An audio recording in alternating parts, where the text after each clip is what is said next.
शांति।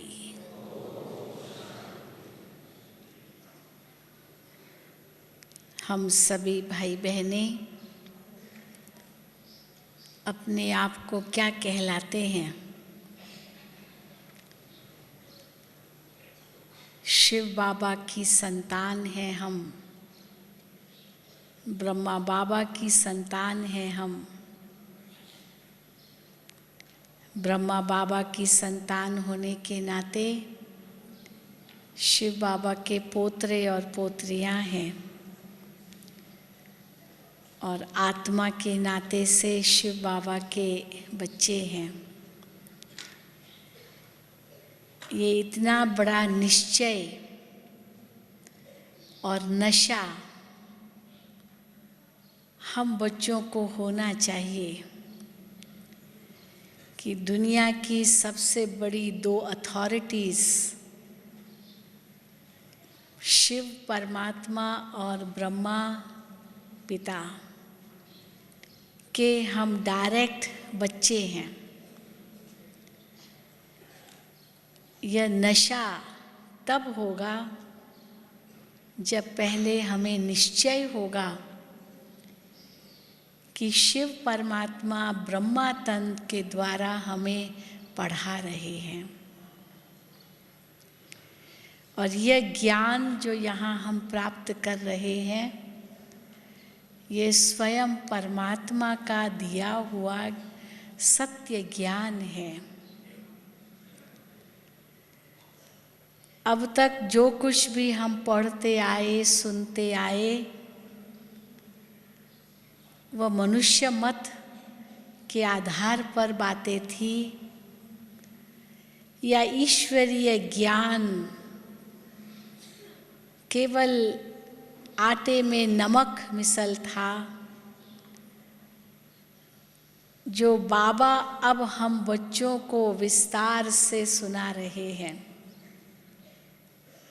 या जो शास्त्रों में इतना विस्तार है उसका सार, जो इतना बड़ा आटे के समान और उसमें कितना नमक चाहिए, वो सार हमें भगवान इस समय दे रहे हैं। शिव परमात्मा ब्रह्मा पिता के द्वारा हमें ये दे रहे हैं, चाहे साकार रूप में दिया, चाहे अव्यक्त रूप में अब दे रहे हैं।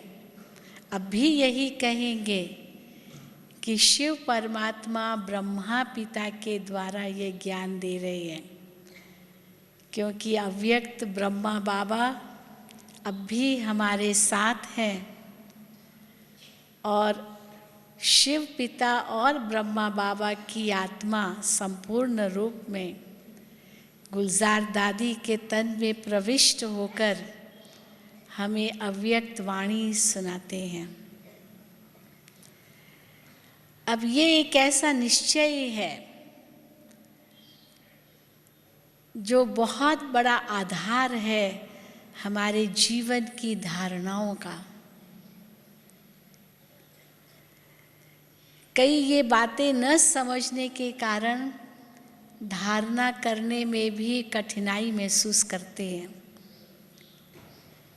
चाहे ब्रह्मचर्य की धारणा हो, चाहे खान पान की शुद्धि हो, चाहे रोज़ क्लास करने का नियम हो, या और भी जो हमारी मर्यादाएं हैं, नियम हैं, उनको पालन करने में जो सहजता आनी चाहिए, उसके लिए आधार है ये निश्चय। और हम ये निश्चय से कह रहे हैं कि 70 साल से परमात्मा अपना कार्य गुप्त रूप से कर रहा है, नई सतयुगी दुनिया की स्थापना करने का। आज से 70 वर्ष पूर्व निराकार ज्योति स्वरूप शिव परमात्मा ने पिताश्री ब्रह्मा बाबा के तन में प्रवेश कर हमें स्वयं की पहचान दी, अपनी पहचान दी, अपनी रचना की पहचान दी, अपने कर्तव्यों की पहचान दी और हमें अपने समान पावन बना रहे हैं ताकि हम भी उनके समान बन वापस उनके साथ घर जा सकें। और ब्रह्मा बाबा आज से 38 वर्ष पूर्व संपूर्ण स्थिति को प्राप्त हुए और सूक्ष्म वतन में हमारा इंतजार कर रहे हैं। और समय प्रति समय शिव परमात्मा, ब्रह्मा बाबा हम बच्चों से मिलने आते हैं, बच्चों का श्रृंगार करते हैं ताकि बच्चे बाप समान बनकर सब उड़ चले अपने वतन में, अर्थात भगवान हम बच्चों को लेने आए हैं। और उसके लिए ये रुद्र ज्ञान यज्ञ रचा है जिसमें सारे विश्व की आहुति पड़नी है और संसार का परिवर्तन होना है, नई सतयुगी सृष्टि आनी है जिसमें हम मनुष्य से देवता बन जाएंगे, नर नारायण बन जाएगा, नारी लक्ष्मी बन जाएगी, मानव देव हो जाएगा और ये संसार परिवर्तित होकर स्वर्ग बन जाएगा। अब ये इतनी सारी निश्चय की बातें हैं जो पहले इसमें निश्चय हो, आस्था बैठे, विश्वास बैठे और फिर उस पर हम चले, वह नशा चढ़े, हम वैसा ही पुरुषार्थ करें जो बाबा हमसे चाहते हैं और संपूर्ण बन करके घर चलें। इसलिए मुझे कहा गया है कि आप इस विषय पर सुनाएं, ईश्वरीय ज्ञान में निश्चय और उसकी गुह्यता, गहराई, कि ये ज्ञान कोई और मनुष्य आत्मा दे ही नहीं सकती है। मनुष्य आत्मा के पास कोई ताकत ही नहीं है जो इस प्रकार का ईश्वरीय ज्ञान दे। कई लोग हम लोगों को कहते हैं, आप लोग जो सुनाते हो ना, फलाना महात्मा भी ऐसे ही सुनाता है, वो गुरु भी ऐसे ही सुनाता है, वो फलाने शास्त्र में भी ऐसे ही लिखा है। तो बाबा कहते हैं, हाँ, आटे में नमक तो कुछ न कुछ होगा ही, पर ये सबसे प्राचीन से प्राचीन ज्ञान भी है और सबसे नए से नया ज्ञान भी है, क्योंकि नई दुनिया में चलना है। अगर ये ज्ञान इसी रूप में शास्त्रों में होता, कोई और भी सुना सकता होता, तो सतयुग आ जाना चाहिए था। लेकिन ये तो घोर कलयुग ही आता जा रहा है। दुनिया तो और पतित होती जा रही है, तमो प्रधान होती जा रही है। तो कई कहते हैं कि 70 साल से अगर भगवान का कार्य चल रहा है तो दुनिया तो बिगड़ी ही है, सुधरी कहाँ है। तो 70 साल से तो दुनिया सुधर जानी चाहिए, कम से कम भगवान का ज्ञान सुन रहे हैं। तो फिर बाबा कहते हैं कि ये कार्य गुप्त रूप से चल रहा है। बाबा जरूर ये कहते हैं कि अंत में प्रत्यक्षता होनी है और अंत में 3 प्रकार की लाइन लगेगी भगवान के पास। एक लाइन वो होगी जो निश्चय बुद्धि पक्के बच्चे होंगे, जिन्होंने भगवान के महावाक्यों को अपने जीवन में उतारा, संपूर्ण स्थिति को प्राप्त हुए और उस सतयुगी दुनिया में राजाई करने के लायक बने, अथवा सतयुगी दुनिया में चलने के लायक बने। क्योंकि पद तो अनेक होंगे, कोई महाराजा महारानी पद होगा, कोई राजा रानी होगा, कोई शाहूकार प्रजा होगा, कोई दास दासी भी होंगे, कई प्रकार के पद होंगे, क्योंकि राजाई भी यहीं स्थापन हो रही है। सत धर्म की तो स्थापना हो ही रही है, लेकिन राजाई भी स्थापन हो रही है, और ये ईश्वरीय परिवार भी बन रहा है, तैयार हो रहा है। जो सतयुगी दुनिया में ईश्वरीय परिवार दैवी परिवार के रूप में था, सतयुग त्रेता तक राज्य किया, फिर द्वापर युग से बिखर गया, अनेक धर्मों में बदल गया, कन्वर्ट हो गए। देवी देवता धर्म प्राय लोप हो गया, या तो हिंदू बन गए या तो अलग अलग धर्मों में कन्वर्ट हो गए। और अभी बाबा सबको वापस एक कर रहा है, जिसको बाबा ने कई बार मुरलियों में कहा है कि एक चंदन का वृक्ष बनकर तैयार हो रहा है। अनेक कल्चर्स मिक्स हो जाएंगे, वापस एक ब्राह्मण कल्चर, ब्राह्मण संस्कृति तैयार हो रही है। अनेक धर्म, जाति, भाषा, रंग, प्रांत, देश या जो कुछ भी है संस्कृतियाँ, वो सब एक ब्राह्मण संस्कृति में समा जाएंगे, अथवा यह ईश्वरीय परिवार बन जाएगा या बन रहा है। जो बाबा कहते हैं कम से कम 9 लाख तो तैयार करो,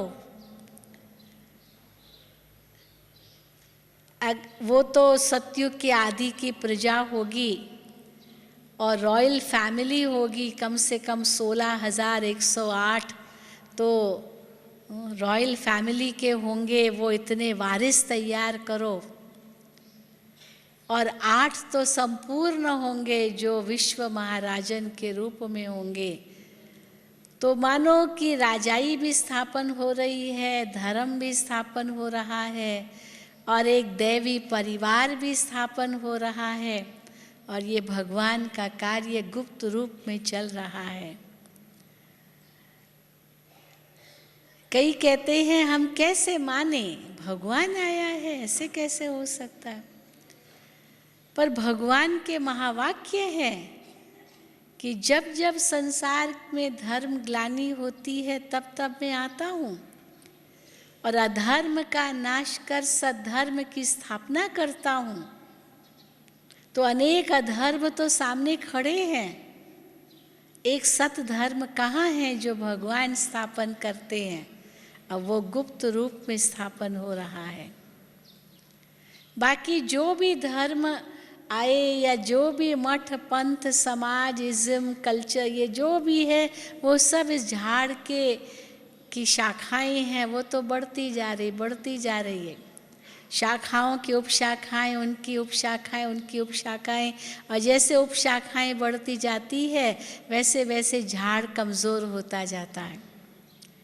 लेकिन अब वो बीज वापस आकर के नए झाड़ का कलम लगा रहा है, और उस थुड़ में हम बैठे हैं और तपस्या कर रहे हैं नए झाड़ का निर्माण करने के लिए। तो थुड़ तो गुप्त होता है, दिखाई नहीं देता, लेकिन पवित्रता के बल से और जो बाबा ने नियम मर्यादाएं दी है, ये सब हमारे लिए ऐसा स्ट्रॉन्ग फाउंडेशन है, आधार है, जिसके बलबूते पर हम नए झाड़ का कलम लगा रहे हैं। तो कई कहते हम कैसे माने,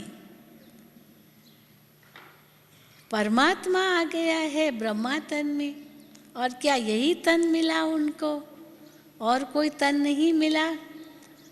तो बाबा कई बार हंसी में कहते हैं, मुरलियों में आता है कि अच्छा जिस भी तन में आएंगे तो वही प्रश्न उठेगा, इस तन में क्यों और कोई तन नहीं मिला?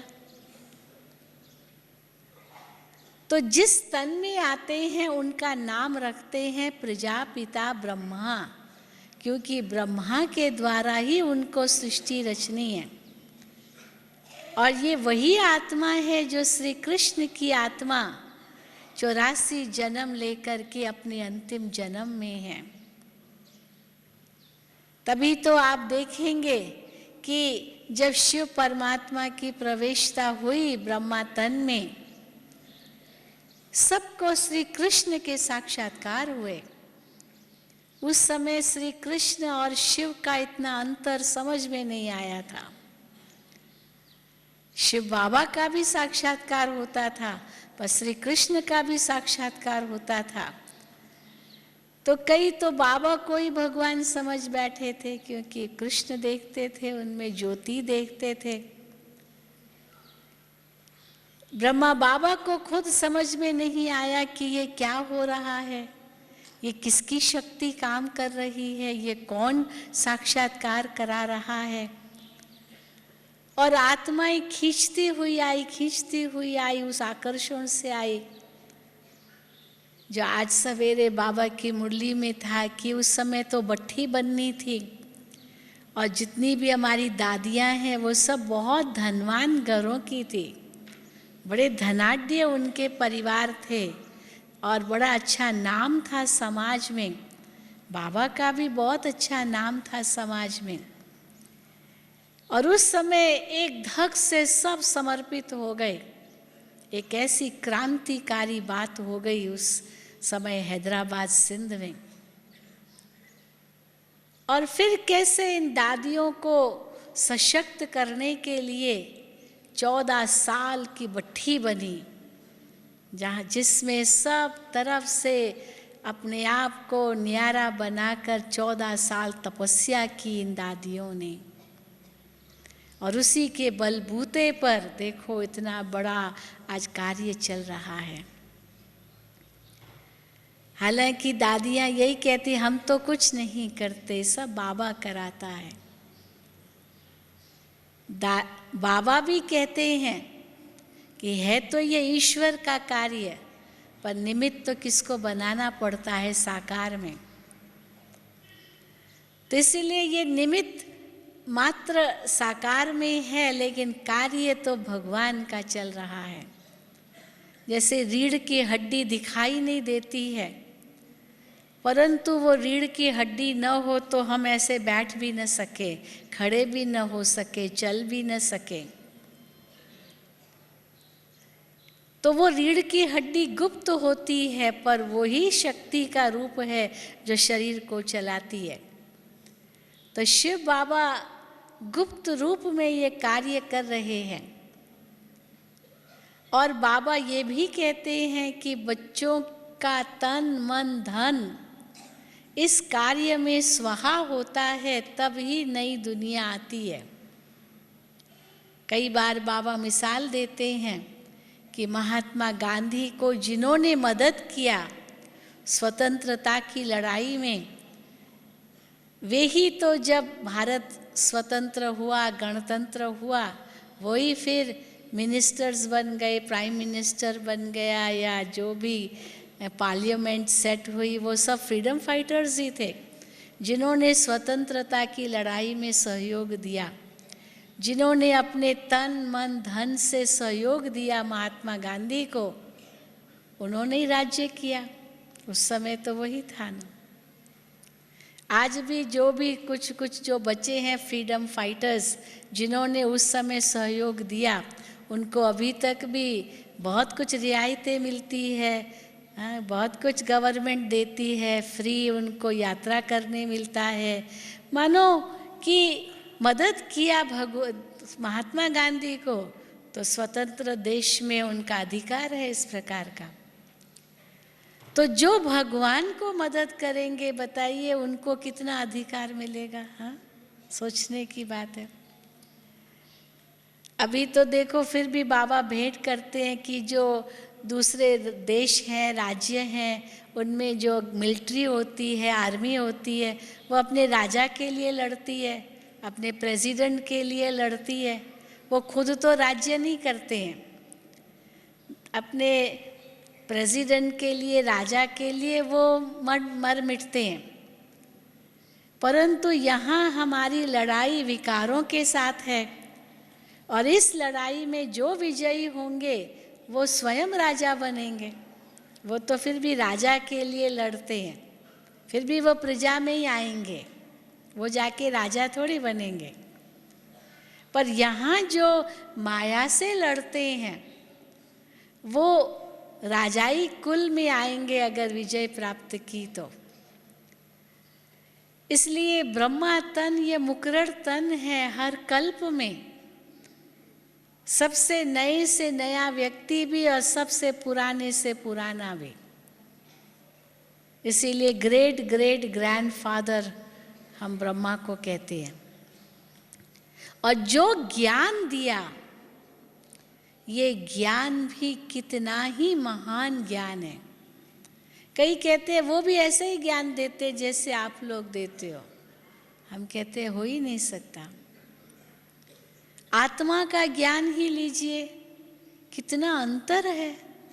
वो तो कह देंगे आत्मा सो परमात्मा, आत्मा परमात्मा का अंश है, आत्मा परमात्मा में विलीन हो जाती है, या कहेंगे आत्मा पर तो कोई लेप क्षेप लगता ही नहीं है। या तो अन्य धर्मों में जाइए, वो तो यही कहेंगे पुनर्जन्म होता ही नहीं है, कई धर्मों में है। या तो फिर कह देंगे आत्मा अनेक 84 लाख योनियां लेती है। अब बाबा ने कितना स्पष्ट कर दिया है आत्मा का ज्ञान। या तो कहेंगे आत्मा पर तो कोई लेप क्षेप ही नहीं लगता है, मन भी आत्मा से अलग है। फिर आत्मा क्या चीज़ है? आत्मा साक्षी है, फिर सज़ा कौन भोगता है, अनुभव किसको होता है, कुछ पता ही नहीं। कहेंगे फिर शरीर को होता है, फिर कहेंगे अच्छा जाओ गंगा स्नान करके आओ, पाप धुल गए। ये तो अपने आप को धोखा दे रहे हैं। तो बाबा कहते हैं कि आत्मा का ज्ञान इस समय कितना स्पष्ट कर रहे हैं बाबा, कितनी गहराई दे रहे हैं कि आत्मा इतनी छोटी सी बिंदी और इतना बड़ा पाठ, 84 जन्मों का पाठ। चाहे आजकल सीरीज आती है या चिप्स आती है, उनमें मेमोरी होती है, कितना कुछ कंप्यूटर्स में आजकल होता, छोटा करते जा रहे, छोटा करते जा रहे। एक MP3 है, आईपॉड है, पता नहीं क्या क्या, इतना छोटा, और उसमें इतनी मेमोरी होती है, इतना अंदर कुछ होता है, वो छोटा करते जा रहे हैं। पर फिर भी आत्मा जितना तो छोटा नहीं कर सकेंगे ना, कर सकेंगे भाई आत्मा जितना। और उसमें 84 जन्मों का पाठ, इतना भरा पाठ, एक जन्म का ही कितना बड़ा पाठ है, तो 84 जन्मों का कितना बड़ा पाठ कैसे वो बिंदी में समाया हुआ है। तो कितना भी आजकल विज्ञान सूक्ष्म होता जा रहा है, परंतु जो आध्यात्मिक ज्ञान है उससे तो सूक्ष्म नहीं बन सकता है। लेकिन कुछ तो कंपैरिजन है। कहेंगे इतनी छोटी सी आत्मा, उसमें इतना पाठ कैसे होगा? हम कहते हैं विज्ञान का उदाहरण ले लो, इतना छोटा, उसमें इतनी मेमोरी, तो आत्मा में क्यों नहीं हो सकती है? नहीं हो सकती है। हाँ भाई, हो सकती है, नहीं हो सकती है? क्यों नहीं हो सकती है? तो इसीलिए आत्मा हूँ और वो मैं हूँ। मेरे अंदर इतना बड़ा पाठ भरा हुआ है, उसका भी इतना बड़ा नशा हो। जैसे हम देखते हैं आजकल सब जितने भी एक्टर्स हैं, सब एक्टरों में जो नंबर 1 एक्टर भाई अमिताभ बच्चन, क्या उसका नशा है। दुनिया में उसको इतना इनाम मिल रहे हैं, सबसे बढ़िया एक्टर है। जो भी एक्टिंग दे दो सब उससे अच्छी बजा सकता है, चाहे बेटे की, चाहे बाप की, चाहे पति की, या विलियन की भी, हाँ खलनायक की भी बजा सकता है, जो भी दे दो, चाहे हीरो की। तो आत्मा भी तो कितना बड़ा हीरो है। हर एक आत्मा एक बड़ा हीरो है, परंतु उस हीरो में इतना बड़ा पार्ट है, ये निश्चय हो मुझे, उसके लिए उसका मनन चिंतन चाहिए। और ये अनुभूति बढ़े कि सचमुच मैं आत्मा कितनी महान हूँ। खाली उन एक्टरों को देख करके हम उन पर फिदा नहीं होते। हम भी इतने महान हैं। वो तो चलो किसी की सुंदरता पर कोई फिदा होते हैं, पर गुणों की सुंदरता न हो तो वो सुंदरता किस काम की? हाँ? गुणों की भी तो सुंदरता चाहिए, खाली केवल रूप की सुंदरता ही सब कुछ थोड़ी है।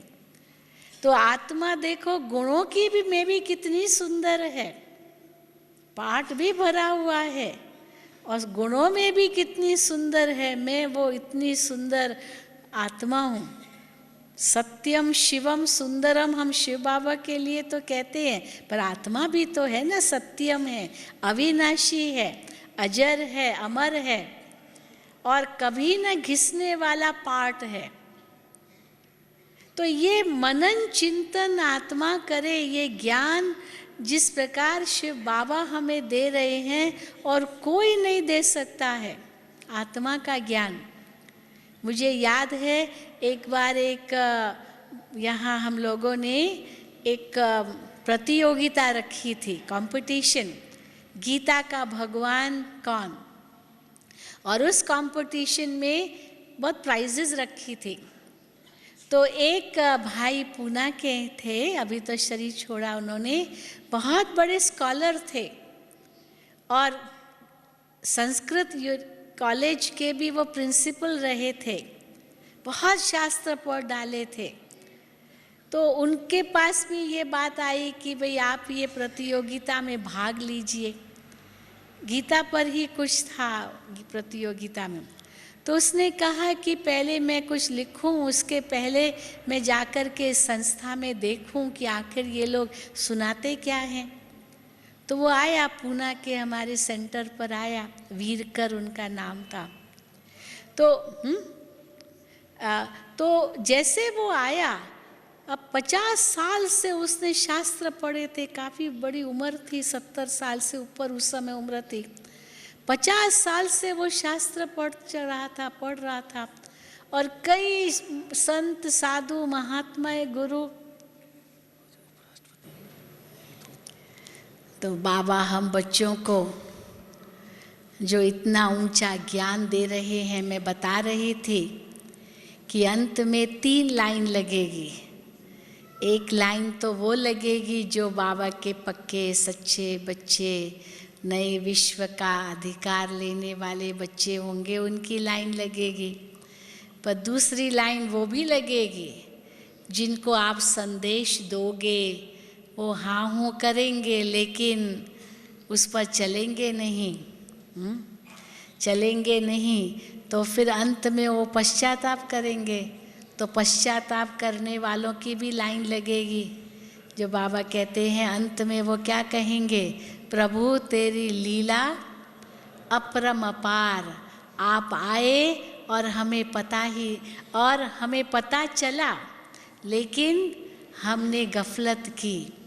तो गफलत करने वालों की भी लाइन तो लगेगी ना, वो आंसू बहाएंगे दुख के, पश्चाताप के।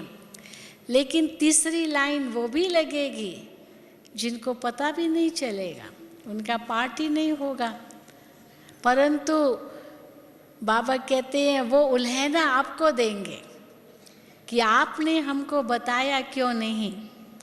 इतने 600 करोड़ से भी अधिक दुनिया की जनसंख्या और सबको बाबा का संदेश पहुंचाना है, ये बहुत बड़ा कार्य है।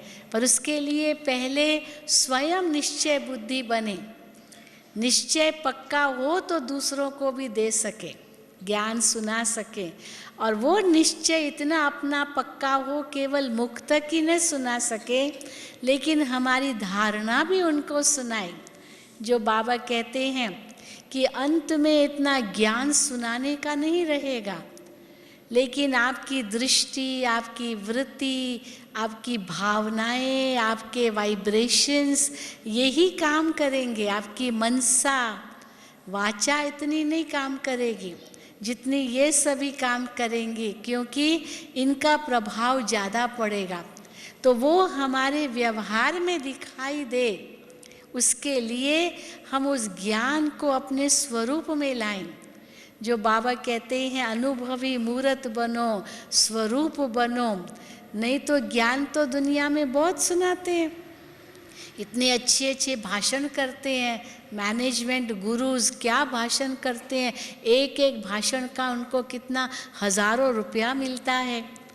तो कई भाषा में प्रवीण होते हैं, बहुत सुंदर सुंदर शब्द उच्चारण करते हैं, या श्लोक उच्चारण करते हैं, या दोहे बताएंगे, या कविता सुना देंगे, बहुत कुछ कर लेंगे। परंतु बाबा कहते हैं वो सब कनरस हो जाता है।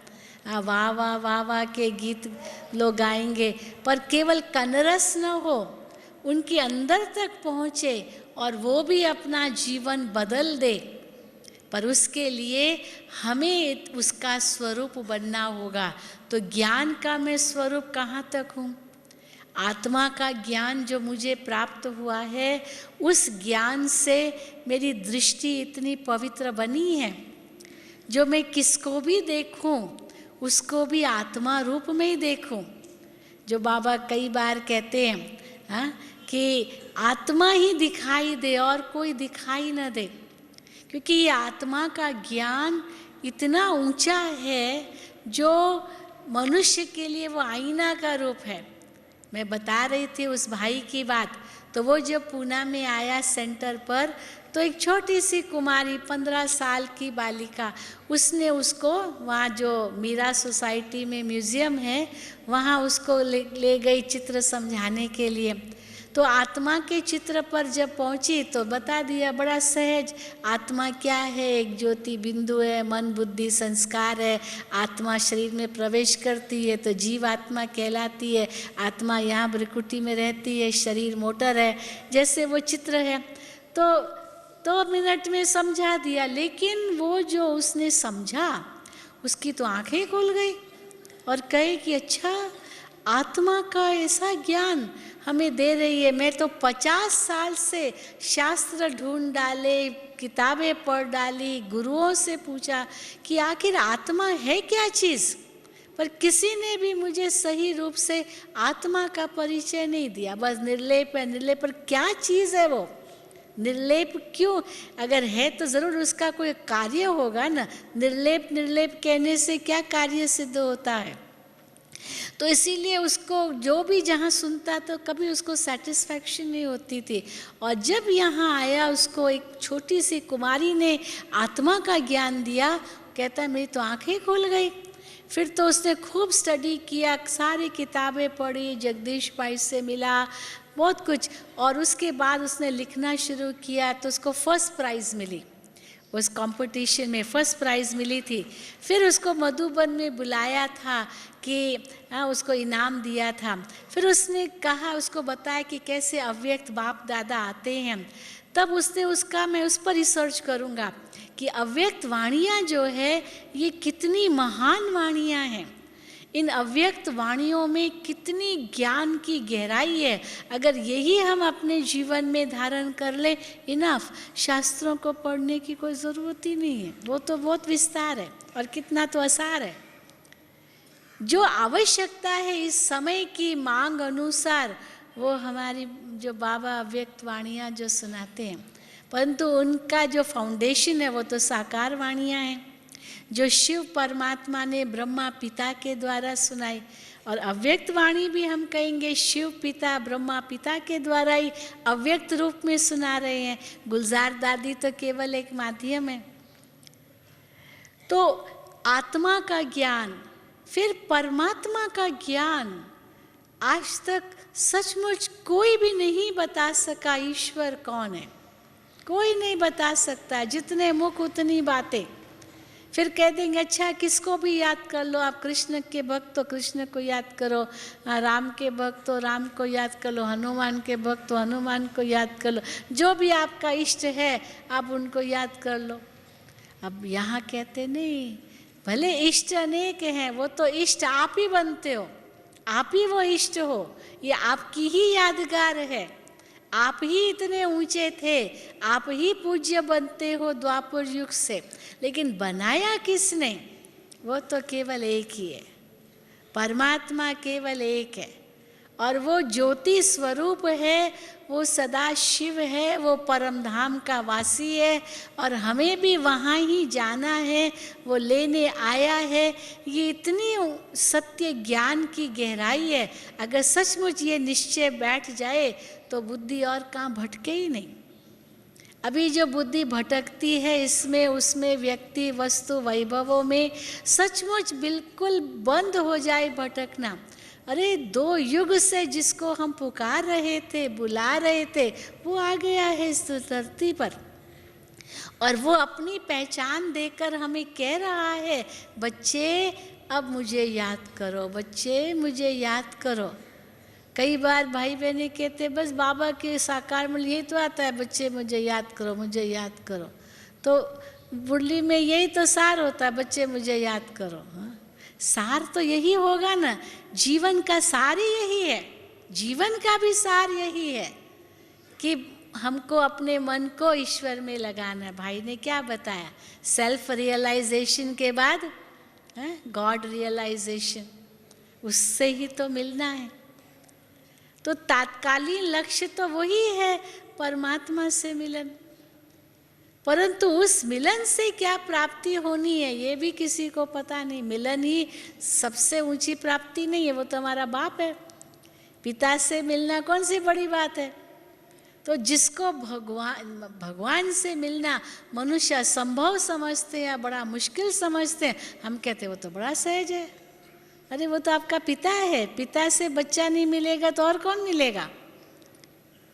पिता को बच्चा नहीं पहचानेगा तो और कौन पहचानेगा।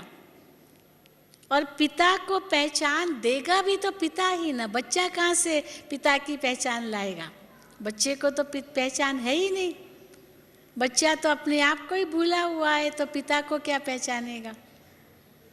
पिछले ग्रुप में एक बहन आई, एक छोटी सी बच्ची आई, मैं समझ 3 साल की होगी, इतना रोई इतना रोई इतना रोई, माँ बाप बिछड़ गए, माँ बाप से बिछड़ गई। अब उससे पूछो तुम्हारा नाम क्या है तो बता न सके, तुम्हारे मम्मी का नाम क्या है बता न सके, डैडी का नाम क्या है बता ही नहीं सके। अब क्या अनाउंस करे, ये कौन है, फलाने कहाँ से आई हो बता ही नहीं सके, बस रोती जाए रोती जाए रोती जाए। फिर आखिर क्या किया, वो वीडियो कैमरा उसके मुंह पर लगाई, भाई माँ बाप इसके जो हो ले जाओ। हाँ, क्योंकि नाम पता ही नहीं, इसको परिचय ही नहीं दे पा रही अपना, कहाँ से आई है, क्या नाम है, कौन है इसकी मम्मी। तो बच्चे को क्या पता, वो तो छोटे हैं। तो माता पिता ही उनको ढूंढ निकालेगी ना, बच्चा कहाँ ढूंढ निकालेगा अपने माता पिता को।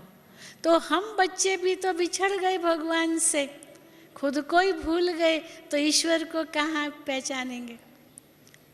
अगर वो गुप्त रूप में आता भी है तो भी उसको पहचान नहीं सकते, ठीक है ना। तो इसीलिए परमात्मा अभी हमें क्या कहते हैं, शिव बाबा क्या कहते हैं, परमात्मा भी हम नहीं कहते। जैसे परमात्मा शब्द बहुत दूर का लगता है, बाबा, हाँ, परम पिता, बाबा कहते ऐसे भी नहीं, हे प्रभु, हे ईश्वर, हे भगवान, ये भी शब्द नहीं कहो, ये भी बहुत दूर का लगता है, जैसे कि पता नहीं वो कोई गैर है। पर वो मेरा ही पिता है। और दिल से कहो बाबा, तो बाबा माना सब खजानों की चाबी आपके पास, सचमुच ये अनुभव कर सकते हो। और ये निश्चय हो, पक्का निश्चय। देखो दुनिया में तो केवल सर्वव्यापी का ज्ञान दे दिया, भाई भगवान कहाँ है, सर्वव्यापी है, सब जगह है। अच्छा क्या कर रहा है सब जगह, कुछ पता नहीं।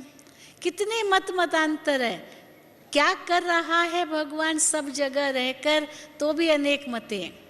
कोई कहेगा वही तो सब कुछ कर रहा है, अरे वही सब कुछ कर रहा है, फिर चोर भी वही, पुलिस भी वही, वकील भी वही, जज भी वो, हाँ सब वही।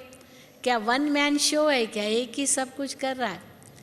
फिर सज़ा भी अगर वही करे तो सज़ा भी वही भोगे ना, फिर हम क्यों भोगे, हाँ वही कर रहा है तो फिर हम भी वही, हाँ फिर चोर भी भगवान, सब भगवान ही भगवान। तो ये बात समझ में नहीं आती है, वही कर रहा है। फिर कई कहते नहीं भगवान कुछ नहीं करता, वो तो केवल साक्षी है, वो तो देखता है हर एक क्या कर रहा है, क्योंकि उनको सज़ा देनी है, उनको उसका फल देना है, तो देखेगा तभी तो फल देगा। तो हम कहते हैं देखेगा तभी फल देगा, इसलिए वहाँ उसको होना ज़रूरी है, तब तो देखेगा क्या कर रहा है। लेकिन वहाँ हो और तब देखे और फिर फल दे, ये कौन सी बड़ी बात है। कोई व्यक्ति सामने है, एविडेंस है, विटनेस है, साक्षी है, उसने देखा तो चलो बताया, परंतु बिना किसी के देखे बताए भी पकड़ लेते हैं चोरों को। जिसने देखा भी नहीं तो भी पकड़ लेते हैं, खूनियों को पकड़ लेते हैं। कैसे पकड़ते हैं? कई उनको सबूत मिलते हैं, खाली व्यक्ति का सबूत थोड़ी होता है। तो भगवान देखे और फिर हमें सजा दे, ये कौन सी बड़ी बात है। उनसे तो इंसान ज़्यादा होशियार है, बिना देखे पकड़ लेते लेकिन परमात्मा तो सब कुछ जानता है पहले से ही, वह उपस्थित हो और फिर देखे। फिर कोई कहेगा वो तो सबके अंदर में है, सबके दिलों को जानता है। अब बाबा कहते मैं सबके दिलों को जानकर क्या करूँगा, पता है सबके मन में क्या है, विकार ही घूम रहे हैं, क्या मैं एक एक का जानकर करूँगा, मुझे क्या पड़ी है। और जो करेगा वो तो भरेगा, ये तो ऑटोमेटिक मिशनरी है। लेकिन परमात्मा का कर्तव्य क्या है? सारी सृष्टि का परिवर्तन करना, पतितों को पावन बनाना, ये बहुत बड़ा कर्तव्य है। तो सारे विश्व को भगवान का संदेश मिलना है और सारे विश्व की आत्माओं को आना है यहाँ। ये बाबा जब साकार में कहते थे ना तो बड़ा आश्चर्य लगता था, बाबा आप तो कितनी बड़ी बातें कहते हो कि सारी दुनिया यहाँ आएगी, कैसे आएगी। उस समय पांडव भवन तो इतना छोटा सा जैसे स्थान था, रहने की भी पूरी व्यवस्था नहीं थी, सारी दुनिया आएगी, कैसे आएगी। बाबा कहते थे बच्चे wait and see, Mount Abu से आबू रोड तक क्यों लगेगी, सारी आत्मा यहाँ आएंगे, विश्व में भारत लाइट हाउस बनेगा, माउंट आबू सबके तीर्थ स्थान बनेगा, आएंगे आएंगे। तो लगता था ये तो कल्पना है। एक बार आपको मालूम होगा बीच में बाबा की मुरलियाँ भी चली थी, तो पोप आए हुए थे मुंबई में, बॉम्बे में। तो बाबा ने कहा था पोप को जाकर के ज्ञान दो। तो बहुत अच्छा कास्केट बना करके चित्र त्रिमूर्ति झाड़ का ऐसे बना करके पोप के पास गए थे। तो किसने बाबा से पूछा साकार में, बाबा सचमुच पोप आएगा, पोप ये ज्ञान सुनेगा समझेगा। तो बाबा ने कहा पोप तो क्या उसका बाप भी आएगा ये तो वैसे एक कोलोकियल भाषा होती है ना, ये तो क्या इसका बाप भी करेगा। माना कि पोप का बाप कौन है? क्राइस्ट, क्योंकि वो तो क्राइस्ट को ही सब कुछ मानते हैं। वो क्राइस्ट की आत्मा को भी आना है, बाबा के सामने आना है और झुकना है और बाबा से शक्ति लेनी है, तभी तो वो अपने धर्म की स्थापना अगले कल्प में करेंगे। क्योंकि वो आत्मा भी अभी अपने अंतिम जन्म में होगी, कितनी कमज़ोर आत्मा होगी। अनेक जन्म लेते लेते अपने धर्म की पालना करते करते, जो धर्म की स्थापना करते उनको ही धर्म की पालना करनी है, आत्मा वापस तो कोई गई नहीं है। क्राइस्ट की आत्मा भी किसी न किसी नाम रूप में यही है, अपने धर्म की पालना कर रही है। तो वो भी अवश्य आएगी और शिव बाबा से शक्ति लेगी और तब अपने धर्म की स्थापना अगले कल्प में करेगी। तो सबको आना है, तो इसलिए कोई उल्हना न दे, अंत में सबको संदेश देना है। पर उसके लिए हमारे अंदर ये ज्ञान कितना स्पष्ट होना चाहिए कि परमात्मा कौन है। लेकिन दूसरों को जब हम ये ज्ञान देते हैं तो उस समय हम जिद भी ना करें, नहीं कोई कृष्ण का भक्त हो और मैं उसको कहूँ नहीं कृष्ण भगवान नहीं है, शिव ही भगवान है, वो कहेगा हमको तुम्हारा ज्ञान नहीं चाहिए, सीधा ही बोल देगा हमको नहीं चाहिए तुम्हारा ज्ञान, हमारा कृष्ण ही सबसे ऊंचा है। लेकिन कैसे उनको शिव बाबा तक लाओ, कृष्ण की खूब महिमा करो, क्यों नहीं करो, कृष्ण तो हमारा इष्ट है ना, क्यों नहीं है। हम उसकी दुनिया में जा रहे हैं, हम तो उनके साथ रास करेंगे, लेकिन कृष्ण के साथ रास कौन करेंगे? जो उनके समान इतने पावन बनेंगे। तो वो नंबर 1 पावन आत्मा है, क्यों नहीं है, देव आत्मा है, पूज्य आत्मा है, सर्वश्रेष्ठ आत्मा है, 16 कला संपूर्ण निर्विकारी आत्मा है। परंतु हाँ, उनको बनाने वाला कौन? तो फिर याद हम उनको करते। बाकी श्री कृष्ण तो हमारे दिल में है, हमारी आँखों में है, क्यों नहीं है? कई कहते आप लोग देवताओं को मानते हो, हम कहते क्यों नहीं मानते, हमारे हर सेंटर पर इतने बड़े बड़े चित्र हैं, राधे कृष्ण लक्ष्मी नारायण सबके हैं ना, क्यों नहीं है, क्यों नहीं मानते हैं? कहते पर आप लोग उनकी पूजा तो नहीं करते हो। तो हम कहते पूजा करना ही मानना होता है क्या? हम किसी को मानते हैं तो उसकी पूजा ही बैठ के करते हैं क्या, तभी मानते हैं क्या? हम तो उनको मानते भी हैं तो जानते भी हैं तो उन जैसा बनते भी हैं, इतना ऊंचा हम उनको मानते हैं, है कि नहीं? तो इसीलिए वो समझ से ये लोग तो पूजा नहीं करते, माना इनकी तो मानते ही नहीं होंगे। क्यों नहीं मानते? हम तो इतना भी जानते हैं वो कब आए थे और क्या कर्म किया जो इतने ऊंचे बने, और हम वो अब वो कर्म करें तो हम भी ऐसे बन सकते हैं, नर नारायण बन सकता है, नारी लक्ष्मी बन सकती है। लेकिन परमात्मा कौन है उसको ज़रूर हमें पहचानना होगा, और वो हम ही तो पहचानेंगे, और कौन पहचानेगा? कोई जानवर पक्षी थोड़ी पहचानेंगे ईश्वर को, उनका तो अपना हिसाब किताब है सृष्टि रंगमंच पर, वो अलग, वो भी रचना ईश्वर की ही है, लेकिन वो थोड़ी पहचानेंगे, हम पहचानेंगे। इसलिए मनुष्य आत्मा के रूप में हम कितने भाग्यशाली हैं जो हम खुद को भी पहचान सकते हैं, ईश्वर को भी पहचान सकते हैं, और अब वो पहचान स्वयं दे रहे हैं भगवान।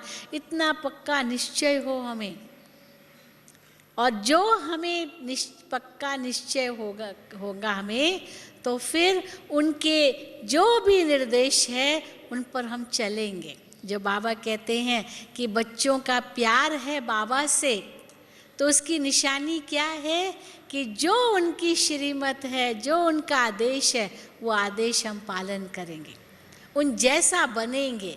ये प्यार की निशानी है।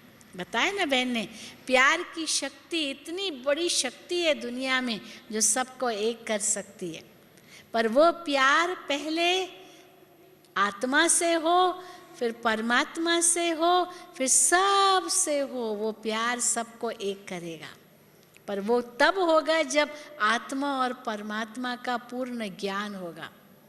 फिर वैसी दृष्टि होगी, वृत्ति होगी, स्मृति होगी, कृति होगी, तो देखो हम सब एक हो सकते हैं। पर हाँ, अनेक जन्मों के कर्मों के हिसाब किताब भी बीच में आते हैं, परंतु अगर लक्ष्य हमें पक्का है, जिसको बाबा कहते हैं दृढ़ता है, तो कुछ भी असंभव नहीं है। इम्पॉसिबल शब्द कहते हैं अंग्रेजी में, तो कहते हैं इम्पॉसिबल शब्द को भी अगर आप संधि विच्छेद करो तो आई एम पॉसिबल। हाँ, इम्पॉसिबल कोई शब्द ही नहीं, आई एम पॉसिबल, माना मैं संभव हूँ, कुछ भी असंभव है ही नहीं, आई एम पॉसिबल। तो इसीलिए भगवान खुद हमें अपना और अपनी रचना का ज्ञान दे रहे हैं। फिर देखो ड्रामा का ज्ञान, ये तो इतना ऊंचा ज्ञान है, ये तो भगवान ने अपना सीक्रेट ही हमें दे दिया है। जैसे किसी को अपना सीक्रेट शब्द देते हैं या नंबर देते हैं, आजकल पासवर्ड होता है ना, सीक्रेट नंबर होता है, वो शब्द होता है, वो पासवर्ड अगर मिल गया तो उनका पूरा खजाना मिल जाएगा उनको। आजकल तो वो चोरी करने की कोशिश करते हैं। तो इसीलिए जैसे भगवान ने अपना सीक्रेट, अपनी रचना का सीक्रेट हमें दे दिया है। क्या राज हमें दे दिया अपनी रचना का, कि बच्चे ये जो कुछ भी हो रहा है ये नथिंग न्यू, ये नया है ही नहीं। कल्प तुमने ये कार्य किया है, ये इतना बड़ा सीक्रेट है। लेकिन साथ में बाबा ये भी कहते हैं कि इस सीक्रेट को, इस राज को हर वक्त मत यूज करो। जैसे कईयों के, जैसे शास्त्रों में दिखाते हैं ना, ब्रह्मास्त्र है, अग्नियास्त्र है, या जो अस्त्र उनके पास होते थे, वो कब यूज करते थे? जब और कोई रास्ता नहीं, बस तब जाकर के ब्रह्मास्त्र यूज़ करते थे, तो दुश्मन को ख़त्म कर देते। ब्रह्मास्त्र यूज़ किया था, क्योंकि वो तो बहुत ऊंची तपस्या के बाद प्राप्त हुआ अस्त्र होता है। तो इसीलिए ये जो ड्रामा का ज्ञान है, ये हमारे लिए ब्रह्मास्त्र की तरह है। परंतु ये कब यूज़ करना है? हर वक्त नहीं। अगर हर वक्त यूज़ करेंगे तो इसकी शक्ति का दुरुपयोग होगा। जैसे देखो, चाकू उठाते हैं, अगर चाकू उठा करके हम कोई भी चीज़ काटना चाहते हैं, परंतु कैसे पकड़ना होता है चाकू? अगर उल्टा पकड़ लिया तो क्या होगा? वो चीज़ को काटने की बजाय हमारी उंगली को ही काट लेगा चाकू, क्योंकि धार तो एक ही तरफ है, दोनों तरफ तो धार नहीं है। तो ड्रामा का ज्ञान भी कब यूज़ करना है? हर वक्त नहीं। जिस समय कोई घटना घट जाए, घट जाने के बाद ही ड्रामा का ज्ञान यूज़ करना है।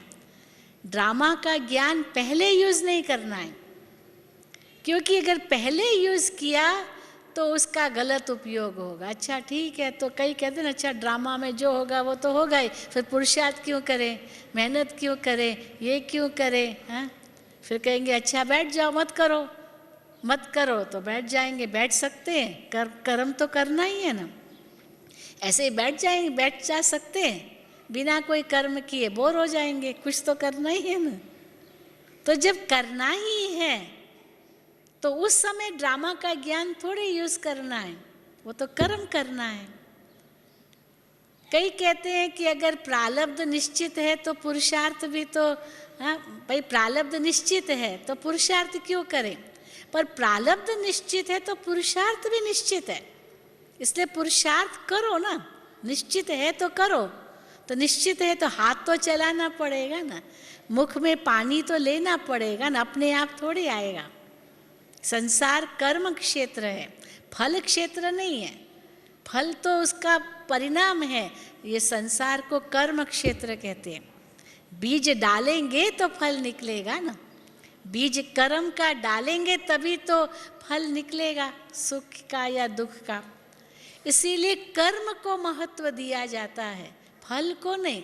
फल को तो और ही बाबा कहते हैं, जैसे गीता में आता है, कर्मणे वाधिकारस्ते मा फलेषु कदाचनम। कर्म पर पूर्ण अधिकार है तुम्हारा, फल मुझ पर छोड़ दो, फल भगवान पर छोड़ दो। अपने हाथ में फल रखेंगे या सोचेंगे तो कभी भी आप उसका सुख नहीं ले सकेंगे, क्योंकि अगर फल अच्छा मिला तो अभिमान आ जाएगा, मैंने किया। और अगर फल अच्छा नहीं मिला तो भगवान को दोष देंगे, भगवान तुमने क्या किया। तो दोष भी किसको न दो, न खुद को ही दोष दो। आप कर्म अच्छा करो, फल अच्छा मिलेगा ही। इसलिए ड्रामा का ज्ञान केवल कर्म करने के बाद ही आना चाहिए, फल के समय। अगर अच्छा परिणाम निकला तो ज़रूर कहो कि ये बाबा की मदद थी। अगर गलत परिणाम निकला तो यही सोचो ऐसा ही होना था। इसीलिए जब ये ड्रामा का हमें ज्ञान होगा तो किसी भी प्रकार का दुख नहीं आएगा, चिंता नहीं होगी, हाय क्या होगा, हाय क्या होगा, हाय क्या होगा। चिंता करने की क्या ज़रूरत है? बच्चे ने परीक्षा दी, एग्जामिनेशन दिया, अगर एग्जामिनेशन पेपर अच्छा दिया तो चिंता क्यों करेगा, क्यों नहीं पास होगा?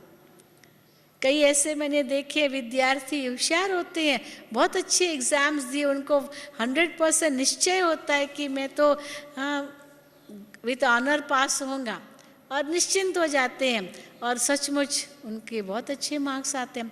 परंतु एग्ज़ाम ही अच्छा नहीं दिया, परीक्षा ही अच्छी नहीं दी तो चिंता लगी रहेगी, पता नहीं पास होगा नहीं होगा, पता नहीं पास होगा नहीं होगा, चिंता ही लगी रहेगी। तो कर्म को मैं महत्व दूं, फल अच्छा होगा ही, क्यों नहीं अच्छा होगा? ये हो ही नहीं सकता कि फल अच्छा ना, अगर कर्म अच्छा है तो इसीलिए न चिंता की बात, न दुख की बात, न डर की बात। डरते हैं कई लोग, हाय क्या होगा, हाय क्या होगा, क्या होगा, अच्छा ही होगा क्योंकि कर्म अच्छा है। तो न डर भी हो, न चिंता हो, न दुख हो, न आश्चर्य हो, हाय क्या हुआ, कोई नई बात थोड़ी हुई, आश्चर्य भी किस बात का। और प्रश्न तो है ही नहीं, प्रश्न तो कभी बाबा कहते हैं सोचना भी नहीं है, प्रश्नात्मक बुद्धि बननी नहीं है, प्रसन्न चित्त, हर बात में प्रसन्न। अगर प्रश्न चित्त बन जाएंगे तो कभी भी इस जन्म का सुख नहीं ले सकेंगे, संगम का भी सुख नहीं ले सकेंगे। मुझे याद है एक बार एक आत्मा बाबा के सामने आई, बहुत प्रश्न, संशय संशय, बाबा को पहचान ही नहीं। हाँ, बाबा के सामने आई और मैंने उसको कहा बाबा से दृष्टि लो। बाबा दृष्टि दे रहे, तब तो इंडिविजुअल हर एक को बाबा दृष्टि देते थे, वरदान देते थे, टोली देते थे। तो मैंने जैसे कहा बाबा को देखो, वो बाबा को देखे, फिर नीचे देखे, मतलब प्रश्न ही प्रश्न उसके मन में थे। तो बाबा से निश्चय बुद्धि होकर के दृष्टि भी नहीं ले पा रहा था, वो शक्ति नहीं ले पा रहा था, क्या पता क्या थे उसके मन में बातें थी। तो आखिर बाबा ने मुस्कुराया, बाबा ने कहा कि बाप बच्चे को जानता है, भल बच्चा अपने आप को न जानता हो।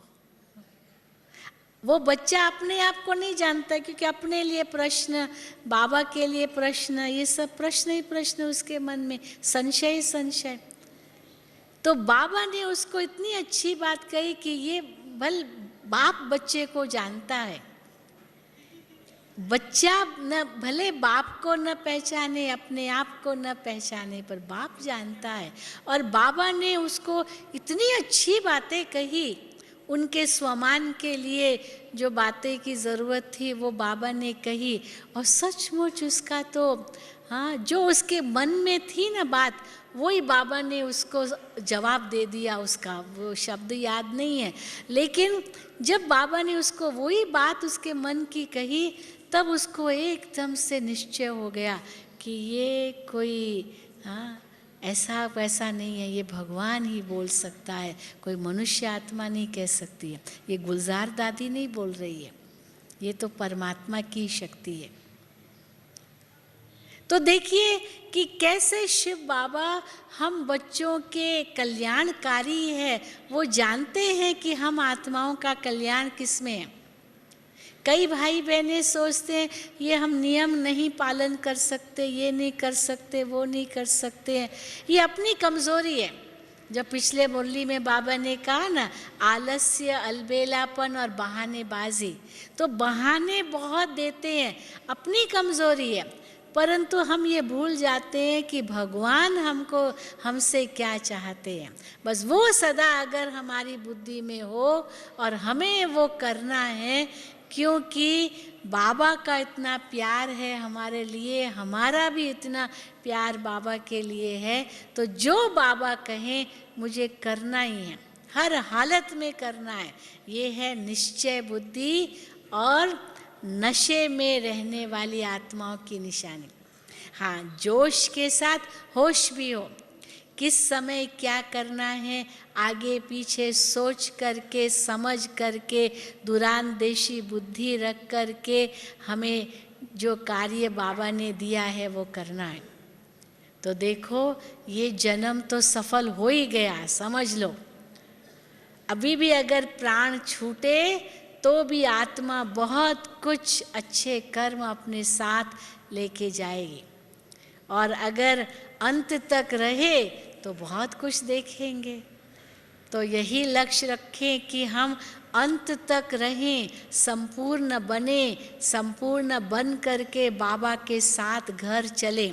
पर अभी भी तैयार हैं, बाबा कब भी बुलाए। तो इसलिए एवर रेडी का भी पाठ पक्का करना है, पर साथ साथ हर कर्म में सावधान भी रहना है। तब ही जमा का खाता हमारा भरता जाएगा और आत्मा सुख स्वरूप हो करके इस शरीर को त्यागेगी या घर जाएगी या जहाँ भी जो भी भविष्य होगा। लेकिन संकल्प हमें पक्का करना है। तो स्वयं में निश्चय, बाबा में निश्चय, ड्रामा में निश्चय, ज्ञान में संपूर्ण निश्चय और उसका नशा, और उस अनुसार हमारा कर्म और व्यवहार। तो देखो हाँ ज़रूर ये जन्म सफल हुआ ही पड़ा है, ये निश्चित सफलता है, तो निश्चिंत जीवन हम जी सकते हैं। ठीक है?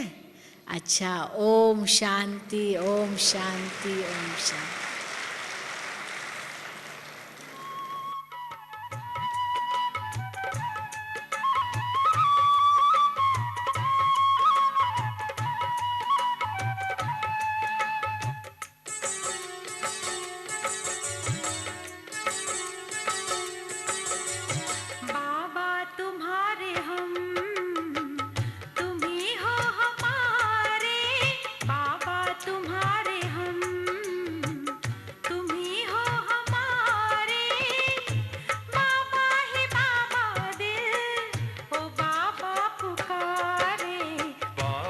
तुम्हारे हम, तुम ही हो हमारे, बाबा ही बाबा दिल, ओ बाबा पुकारे, बाबा तुम्हारे हम।